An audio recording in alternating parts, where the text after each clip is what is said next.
2025 সালে এসে আবারও কিয়ামতের নতুন আলামত প্রকাশ পেল, যা আমাদের প্রিয় নবী হযরত মুহাম্মদ সাল্লাল্লাহু আলাইহি ওয়াসাল্লাম আরো 1400 বছর আগে বলে গিয়েছেন। প্রিয় নবী হযরত মুহাম্মদ সাল্লাল্লাহু আলাইহি ওয়াসাল্লামের একটা কথাও যে মিথ্যা নয় তা খুব ভালোভাবে পশ্চিমা বিজ্ঞানীরা প্রমাণ করেছে। প্রিয় নবী আজ থেকে আরো 1400 বছর আগে বলেছেন, পৃথিবীতে 10টি বড় কিয়ামতের আলামত প্রকাশ না হওয়া পর্যন্ত পৃথিবীতে কিয়ামত সংঘটিত হবে না। কি সেই আলামত যা নিয়ে রীতিমতো চিন্তায় পড়েছে পুরো বিশ্বের বিজ্ঞানীরা? আপনি যদি একজন মুসলিম হয়ে থাকেন তবে ভুলেও ভিডিওটি এড়িয়ে যাবেন না, কারণ আমরা আজকে আপনাদের জানাতে চলেছি প্রকাশিত হওয়া সেই কিয়ামতের আলামত সম্পর্কে। আর আপনি যদি আমাদের প্রিয় নবী হযরত মুহাম্মদ সাল্লাল্লাহু আলাইহি ওয়াসাল্লামকে ভালোবেসে থাকেন তবে অবশ্যই কমেন্ট বক্সে আলহামদুলিল্লাহ কমেন্ট করবেন আর ভিডিওটি শেয়ার করে দিতে ভুলবেন না, কারণ আপনার একটি শেয়ারে আরো অনেক মুসলিম ভাই ও বোনেরা কিয়ামতের এই আলামত সম্পর্কে জানার সুযোগ পাবে। তো চলুন বেশি কথা না বলে শুরু করা যাক আজকের এই ভিডিও। হাদিসে বর্ণিত আছে, কিয়ামত সংঘটিত হওয়ার পূর্বে পুরো পৃথিবী থেকে পবিত্র আল কোরআন উঠিয়ে নেওয়া হবে। প্রিয় দর্শক, কিয়ামতের নিকটবর্তীতার প্রমাণ স্বরূপ কিছু আলামত প্রকাশ পাবে। এর মধ্যে কিছু হবে বড় আলামত, আবার কিছু হবে ছোট ছোট আলামত। ইতিমধ্যে পুরো বিশ্বে অসংখ্য কিয়ামতের ছোট আলামত প্রকাশিত হয়েছে।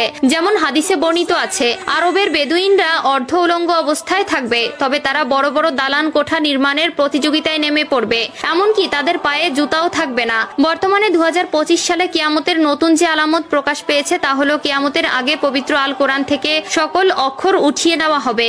ইতিমধ্যে এমনই কিছু তথ্য প্রকাশ পেয়েছে।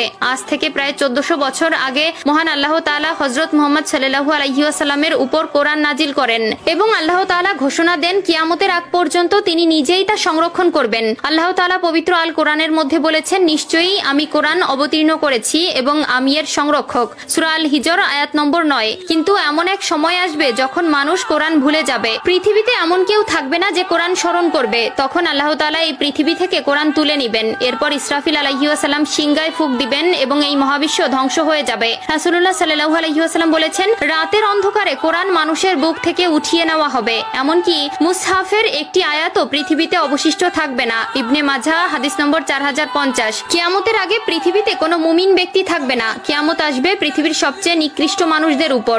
আনাস ইবনে মালিক রাদিয়াল্লাহু তাআলা আনহু থেকে বর্ণিত, রাসূলুল্লাহ সাল্লাল্লাহু আলাইহি ওয়াসাল্লাম বলেছেন, কিয়ামত ততক্ষণ শুরু হবে না যতক্ষণ না এই পৃথিবীতে এমন কেউ অবশিষ্ট থাকবে না যে বলবে আল্লাহ আল্লাহ। সহিহ মুসলিম। অর্থাৎ কিয়ামতের আগে সকল মুসলিম মারা যাবে। আবু হুরায়রা রাদিয়াল্লাহু তাআলা আনহু থেকে বর্ণিত, রাসূলুল্লাহ সাল্লাল্লাহু আলাইহি ওয়াসাল্লাম বলেছেন, আল্লাহ তাআলা ইয়েমেন থেকে একটি মৃদু বাতাস প্রবাহিত করবেন যা রেশমের মতো মসৃণ হবে। যার অন্তরে এক বিন্দু পরিমাণেও ঈমান থাকবে সে সেই বাতাসে শান্তির মৃত্যুবরণ করবে। সহিহ মুসলিম। এরপর আল্লাহ তাআলা কোরআন পৃথিবী থেকে উঠিয়ে নিবেন এবং মানুষের অন্তর থেকে পৃথিবীর সব মুদ্রিত কোরআনের পাতা থেকে সব অক্ষর উঠে যাবে। যারা একসময় কোরআনের সূরা বা কিছু অংশ জানতো কিন্তু তারা ঈমানদার ছিল না, তাদের অন্তর থেকেও সব মুছে যাবে।